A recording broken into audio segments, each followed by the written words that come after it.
ഇത് വെച്ചുകൊണ്ടിരിക്കുന്നത് ആർക്ക് വേണ്ടിയിട്ടാണ്? കൈക്കൂലി പിടിച്ച് കാശുണ്ടാക്കാൻ വേണ്ടി കുറേ കള്ളന്മാർക്ക്. അതിനല്ലേ കേരള കോൺഗ്രസ്? ആർക്ക് എന്ത് ഗുണം കേരള കോൺഗ്രസ് ഉണ്ട്? ഇവിടെ ക്രിസ്ത്യാനിയെ വളർത്താനാന്ന് പറഞ്ഞ് കേരള കോൺഗ്രസ് ആയിട്ട് ക്രിസ്ത്യാനിക്ക് വല്ല ഗുണം കിട്ടിയിട്ടുണ്ടോ? ക്രിസ്ത്യാനിയെ ജോസഫ് മാണിക്കും 10 ചക്രം ഉണ്ടായി എന്നുള്ളതല്ല വേറെ ആർക്കുണ്ടായി? മാണി ഉണ്ടായി ചില്ലറ എല്ലാം കൂടെ ജോസ് കെ മാണിയിലുണ്ടാവും. ജോസ് കെ മാണിക്ക് സൂചിച്ചിങ്ങനെ ഡൽഹി കൂടെ ഒക്കെ സരിതിയൊക്കെ ഇടക്ക് നടക്കാം. അല്ല എന്നാ കാര്യം? ഏത് ഡെമോക്രാറ്റ്? ഏത് പാർട്ടിയാണ്? അങ്ങനെ പാർട്ടി ഉണ്ടോ? എനിക്കല്ല അറിയത്തില്ല, ഞാൻ എല്ലാത്തിനും ഒന്നും പഠിച്ചില്ല.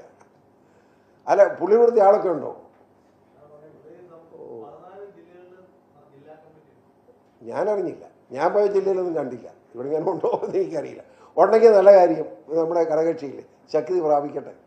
പക്ഷേ കേരള കോൺഗ്രസ് പേര് മാറ്റിയാൽ മഞ്ഞക്കടമ്പിന് നല്ലതായിരിക്കും. എൻ്റെ അഭിപ്രായം അതാ. പാലം നാട്ടുകാർ പണിതുകൊണ്ടിരിക്കുകയാണല്ലോ. അതിലൊരു പ്രശ്നം എന്താണെന്നറിയാൻ ഞാൻ പറയാം. അവിടെ ഇത് സത്യത്തിൽ നമ്മുടെ കോറി, കരിങ്കൽ കോറികളും വലിയ അതായത് എക്കോളജി ഫ്രജൈലായിട്ടുള്ള മേഖലയിൽ വലിയ 10-12 നിലയുള്ള കെട്ടിടങ്ങളും പണിയുന്ന സമ്പന്നന്മാരുടെ ഇടപാടുണ്ട്. ഇത് അവസാനിപ്പിക്കാതെ അതൊന്നും രക്ഷപ്പെടാൻ പോകുന്നില്ല. മനസ്സിലായോ? ഇവിടെ ഇലവിഴ പൂഞ്ചിറ ഇവിടെ നോക്കിയപ്പോൾ കെട്ടിടം പണിതുകൊണ്ടിരിക്കുക. അത് പൊക്കുക അങ്ങോട്ട്. ഇത് എങ്ങോട്ടാണ് ഇത് പൊക്കിക്കൊണ്ട് പോകുന്നത്? കൂട്ടിക്ക് പഞ്ചായത്ത് മാത്രം 8 കോറിയായിരുന്നു, അറിയാമോ? 8 കോറി. ഞാനത് നിർത്തിക്കളഞ്ഞു. അവിടുത്തെ ജനപ്രതിനിധികളെയും പഞ്ചായത്ത് പ്രസിഡന്റും മെമ്പർമാരും ഒന്ന് വിളിച്ചു കൂട്ടി 8 നിർത്തിക്കളഞ്ഞു. അത് കഴിഞ്ഞ് പാവങ്ങളുടെ വീട് പദ്ധതിക്ക് കരിക്കല് വേണമല്ലോ, എന്ത് ചെയ്യും എന്നൊരു ചർച്ച വന്നപ്പോൾ അവിടെ മുഴുവൻ രാഷ്ട്രീയ കക്ഷി നേതാക്കന്മാരെയും പഞ്ചായത്ത് പ്രസിഡന്റെയും മെമ്പർമാരെയും വിളിച്ച് ഞാൻ തന്നെയാണ് ചെന്നിരുന്ന് ചർച്ച ചെയ്ത് 2 കോറി ഉണ്ടാക്കിക്കളാൻ വെച്ചു. അങ്ങനെ 2 കോറി ഉണ്ടായതോടെ ആ കോറി അപകടമെന്ന് എൻ്റെ അഭിപ്രായം. കോറികൾ അവസാനിപ്പിച്ചിട്ടു. ഇപ്പോഴത്തെ സാഹചര്യത്തിൽ ഒന്നാമത് കാലാവസ്ഥയ്ക്ക് വലിയ മാറ്റം വന്നിരിക്കുകയാണ്. കേരളത്തിൽ എല്ലാ മേഖലകളിലും അപകടകരമായ നിലയാണ്. മലയോര മേഖലയിൽ ഇതുപോലുള്ള മണ്ണിടിച്ചിലും ഉരുൾപൊട്ടലും, അതുപോലെ തന്നെ തീരദേശത്തോ കടൽ കടന്ന് കയറുന്നു.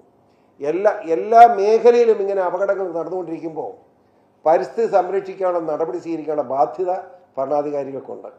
നമ്മുടെ പഞ്ചായത്തിലെ ഇടപെടൽ മുഴുവൻ കോറിയും നിർത്തിക്കളണമെന്ന് എൻ്റെ അഭിപ്രായം. ഏതെങ്കിലും ഒരു മേഖലയിൽ കുഴപ്പമില്ലാത്ത സ്ഥലത്ത് 1-2 കോറി ഞാൻ എതിരല്ല. അതുപോലെ തന്നെ എന്തിനാ നീ വലിയ 10-12 നിലയിൽ കെട്ടിടം ഉണ്ടാക്കുന്ന ഈ മലയുടെ മുകളിൽ കൊണ്ടുപോയി? ആർക്കെണ്ണ ഉണ്ടാക്കാൻ ഈ കെട്ടിടം?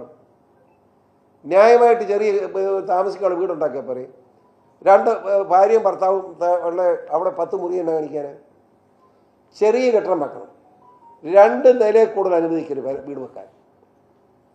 ഷോപ്പിംഗ് കോംപ്ലക്സ് 2 നിലയിൽ കൂടുതൽ അനുവദിക്കാൻ പാടില്ല. 3 നില ഏകദേശം ധാരണയുണ്ട്. ഇപ്പോൾ 2 നിലയായിട്ട് നിർത്തണം എന്ന് എൻ്റെ അഭിപ്രായം. അതിൽ കൂടുതൽ ആവശ്യമില്ല. റിസോർട്ടുകൾ പണിത് കൂട്ടുക. ഇവിടെ പറഞ്ഞ തങ്ങൾ പറ അന്ന് NDR മകൽ കമ്മിറ്റിക്ക് 3 ഹെക്ടർ സ്ഥലം ഞാൻ പതിപ്പിച്ചു കൊടുത്തത്. അവർ വളരെ മാന്യമായിട്ട് അത് നോക്കുന്നുണ്ടായിരുന്നു. ഇപ്പോൾ ഈയിടെ ചെന്നപ്പം അവിടെയും റിസോർട്ടായി. എന്തൊരു കാലമാണ് ഇത്! ഈ ചോദിക്കാനും പറയാൻ ആളില്ല.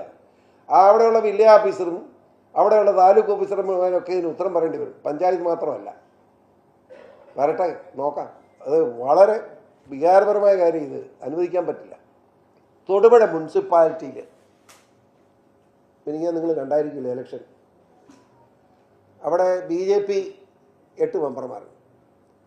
അവിടെ ഒരു ചെയർമാൻ കൈക്കൂലിക്കാരനാണ് എന്ന് കൈക്കൂലി മേടിച്ച് തെളിഞ്ഞതിൻ്റെ അടിസ്ഥാനത്തിൽ ആളെ കേസ് പ്രതിയായി അയാളെ രാജിവെക്കണമെന്ന് ആവശ്യപ്പെട്ട് ആദ്യം സമരം നടത്തിയത് അതിന് ഉദ്ഘാടകനും ഞാനായിരുന്നു. അയാൾ രാജിവെച്ച് പോയി. അത് കഴിഞ്ഞ് ഇപ്പോൾ ഇലക്ഷൻ നടന്നു. ആ ഇലക്ഷൻ നടന്നപ്പോൾ ഒരു പ്രത്യേകത, CPM സ്ഥാനാർത്ഥിക്ക് മുസ്ലിം ലീഗ് വോട്ട് ചെയ്തിരിക്കുന്നത്. അതെന്ത് ഇടപാടാണ്? അതെന്നാ രാഷ്ട്രീയം നിങ്ങൾ പറഞ്ഞു? അവിടെ മുസ്ലിം ലീഗും കോൺഗ്രസുമായിട്ട് ഒരു പ്രശ്നമില്ലല്ലോ. അപ്പോൾ ഞാൻ നോക്കിയപ്പോൾ എനിക്ക് മനസ്സിലായത് CPMൻ്റെ സ്ഥാനാർത്ഥി മുസ്ലിമായിരുന്നു, കോൺഗ്രസിൻ്റെ സ്ഥാനാർത്ഥി ഹിന്ദുവായിരുന്നു.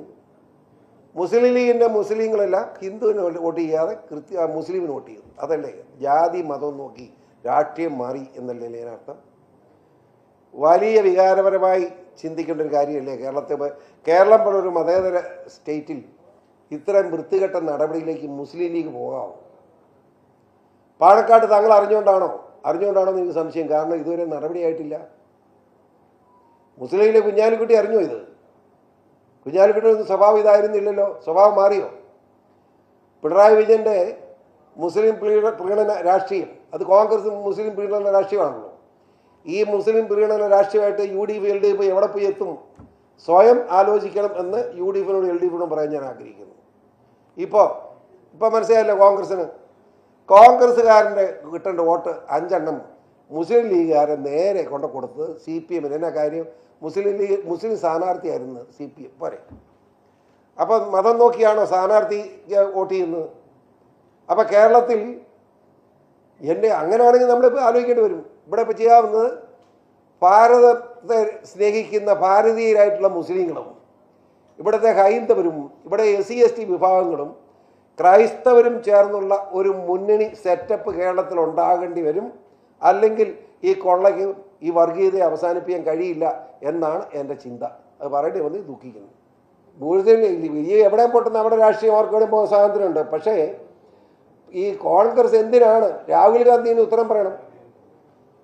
രാഹുൽ ഗാന്ധി പറയണ്ടേ ഈ മുസ്ലിം ലീഗുമായിട്ട് യോജിച്ചു പോകുന്നത് ശരിയോ? ഇവിടെ നമ്മുടെ VD സതീശനുണ്ടല്ലോ, പ്രതിപക്ഷ സതീശൻ എന്ന് പറയട്ടെ, അല്ലെ സുധാകരൻ KPC പ്രസിഡന്റ് പറയട്ടെ ഉത്തരം. നിങ്ങൾ മുസ്ലിം പ്രീണനമായിട്ട് പോകുന്നു കോൺഗ്രസ്, പക്ഷേ യഥാർത്ഥ മുസ്ലിങ്ങളായിട്ടുള്ള ലീഗിൻ്റെ പ്രതിനിധികൾ ഇടതുപക്ഷത്തിനും CPMനും വോട്ട് ചെയ്യുന്നു. പിന്നെ നിങ്ങൾ എന്തിന് ഈ മുസ്ലിം പ്രീണനം? അപ്പോൾ എന്താ അർത്ഥം? അത് ദേശീയ മുസ്ലിങ്ങളല്ല, മുസ്ലിം ലീഗിലും ദേശീയ മുസ്ലിങ്ങളല്ല, ഭാരതീയ സംസ്കാരം ഉൾക്കൊള്ളുന്ന മുസ്ലിങ്ങളല്ല. കണ്ടില്ലേ ബലൂൺ കൊടുത്തപ്പം പാകിസ്ഥാൻ്റെ പടവാണ്. നിങ്ങൾ വായിച്ചു കാണുമല്ലോ. കേരളത്തിലാന്ന് ഓർക്കണം. പിള്ളേർ ഓണത്തിന് പൊട്ടിക്കാനായിട്ട് ബലൂണി ബലൂൺ മേടിച്ചപ്പോൾ ഊതിക്കഴിഞ്ഞു പാകിസ്ഥാൻ്റെ കൊടിയും പാകിസ്ഥാൻ സിന്ദാബാദ് പോരെ. ആ നിലയിലേക്ക് കേരളത്തിലെ മുസ്ലിം ഭീകരവാദികൾ വളർന്നിരിക്കുന്നു എന്നത് ഓർത്താൽ എല്ലാവർക്കും നല്ലതാണ്. അത്രേ പറയുന്നു. എൻ്റെ പൊന്നു മാനെ, ഞാൻ എവിടെ നിന്നാലും ജയിക്കും, മനസ്സിലായോ? ഒന്നും പേടിക്കണ്ട. ഞാൻ ഇന്നലെ കോതങ്കൽ പോയിച്ചു, മനസ്സിലായല്ലോ. ആദിവാസിയിലെ 5 ഊരിലെ ജനങ്ങളും ഒറ്റക്കെട്ടായിട്ട് BJP ചേർന്നു. ഞാൻ ചെന്നതാണ്. എന്നെ കാണണം എന്നുള്ള ഡിമാൻഡ് അവർക്കുണ്ട്. എന്നെ കണ്ടതേ അവർ ചേർന്നിരിക്കുന്നത് പ്രഖ്യാപിച്ചു, മനസ്സിലായോ? ദൈവാനുഗ്രഹം കൊണ്ട് എനിക്ക് അനുഗ്രഹമൊക്കെ കിട്ടുന്നുണ്ട്, ഒരു കുഴപ്പമില്ല. BJP കേരളത്തിൽ 26 അധികാരത്തിൽ വരണം, അതാണ് ഞാൻ ആഗ്രഹിക്കുന്നത്. ജയിക്കാൻ പറ്റും. ഏതെന്ന് വെച്ചാൽ നല്ല മത്സരം കാഴ്ചവെക്കാൻ കഴിയുമെന്ന് എനിക്ക് ഉറപ്പുണ്ട്. എനിക്ക് ഏത് മണ്ഡലമാണെങ്കിലും പാട്ട് പറയുന്ന ഏത് മണ്ഡലത്തിലും മത്സരിക്കാം. നിർണായകമായ ശക്തിയായി BJP വളർത്താൻ എനിക്ക് കഴിയും. നല്ല മത്സരം കാഴ്ചവെക്കാൻ കഴിയുന്നതിൽ ഒരു സംശയവും വേണ്ട. AK ആന്റണിയുടെ മകൻ പറഞ്ഞു ഇങ്ങനെ ആത്മാർത്ഥത്തോടെ നടക്കാൻ നമ്മൾ അതിനകത്തൊരു ഞാൻ ആർക്കിട്ടും പാര വെക്കാനില്ല. അതുകൊണ്ടാണ് നമുക്ക് പോട്ടെ, നമുക്ക് എന്നാ നഷ്ടം. റബ്ബറിൻ്റെ വില പോകുന്നു മാത്രമല്ല, ഇപ്പോഴും ഞാൻ പറയുന്നു റബ്ബർ കൃഷി ചെയ്യരുത്, അപകടമാണ്. റബ്ബർ കർഷകൻ ജീവിക്കാൻ പറ്റുന്ന ആര് റബ്ബർ വെട്ടും? ഒരു 5.5 ഏക്കർ എൻ്റെ വീടിന് മുന്നിൽ പോട്ടെ, 5.5 ഏക്കർ നാളെ മുതൽ വെട്ടിയെടുത്തു, ചുമ്മാ എടുത്തു വരുന്നോ? നാളെ മുതൽ വെട്ടിയെടുത്തു. എൻ്റെ വീട് നേരെ ഓപ്പോസിറ്റ് 5.5 ഏക്കർ കിടപ്പുണ്ട്. റബ്ബറാ ഒരു 15 കൊല്ലത്തുക്കുള്ളായിട്ടില്ല. ആര് വെട്ടാൻ ആളെ കിട്ടണ്ടേ? ഇന്ന് വെട്ടാൻ ആൾ കിട്ടുകയില്ല. അത് തന്നെയല്ല, ഇത് ലാഭകരമല്ല. നോക്കട്ടെ, 9 കൊല്ലം കഴിയാതെ റബ്ബർ വെട്ടാൻ പറ്റില്ല. 3-ാം പക്കം വെട്ട് എന്നാ കിട്ടും? മൊത്തം നോക്കട്ടിൽ നഷ്ടമാണെന്ന് ബോധ്യപ്പെട്ടതുകൊണ്ട് 7-8 വർഷത്തിന് മുമ്പ് നിയമസഭ ഞാൻ പ്രസംഗിച്ചു, റബ്ബർ കൃഷി ഉപേക്ഷിക്കണം കൃഷിക്കാരൻ. ഓരോ കാലാനുസൃതമായ മാറ്റം കാർഷിക മേഖലയിൽ കൃഷിക്കാരൻ വരുത്തണം. അതാണ് ഞാൻ പറയുന്നത്. ഞാൻ ചോദിക്കട്ടെ, റംബുട്ടാൻ വെച്ച് എന്നാ ഇന്ന് ലാഭം? കദമ്പ കുഞ്ഞച്ചൻ ചേറ്റുവോട് ഇക്കൊല്ലം ഈ കഴിഞ്ഞ കൊല്ലം വിറ്റ എത്ര 40 ലക്ഷം രൂപയ്ക്ക്. എൻ്റെ അടുത്ത് വെള്ളുക്കുന്ന ജോഷി എൻ്റെ അടുത്ത് കൊണ്ടവരുണ്ട്, അവർ 3 കോടി രൂപ കിട്ടുള്ളൂ. മനസ്സിലായില്ലേ? ഏത് റംബൂട്ടാൻ? പിന്നെ എന്തിനാ കൃഷിക്കാരന് റബ്ബറിൻ്റെ പുറകാണെന്ന് അവൻ്റെ ജീവിതം കളഞ്ഞ് റബ്ബർ വെട്ടാൻ നമ്മളങ്ങ് വെട്ടിയാലോ വിചാരി മുഴുവൻ റബ്ബറും ഒട്ടുപാലും കയറ്റി രാവിലെ മുതൽ ഈ ഒട്ടുകാലം പറിച്ചുകൊണ്ടിരിക്കേണ്ട ഗതിയാണ്. നമ്മൾ പെണ്ണുങ്ങൾ പോലും അടുത്ത് വരികയില്ല നാറ്റം കൊണ്ട്. ഭാര്യ പോലും ഉപേക്ഷിക്കും. അതുകൊണ്ട് കഴിയുമെങ്കിൽ ഈ റബ്ബർ പരിപാടിയെ നിർത്തി കളയണമെന്ന് എൻ്റെ അഭിപ്രായം. അത് തെറ്റിദ്ധാരണ. കേരള കോൺഗ്രസ് റബ്ബറോട്ട് ഒരു ബന്ധവുമില്ല. അതൊക്കെ ചുമ്മാ, ഞാനും കേരള കോൺഗ്രസ് ആയിരുന്നല്ലോ, ഞങ്ങൾ ചുമ്മാ പറയാൻ വേണ്ടി റബ്ബർ ബോർഡിനെ അങ്ങോട്ട് ഒരു സമരം ചെയ്യും. അതെങ്ങനെ നിങ്ങളെ കൊണ്ട് എന്തെങ്കിലും ഒന്ന് എഴുതിക്കണ്ടേ? അതിനുവേണ്ടി ഒരു പരിപാടിയായിരുന്നു. വേറെ കാര്യമൊന്നുമില്ല, സത്യം പറയണ്ടേ.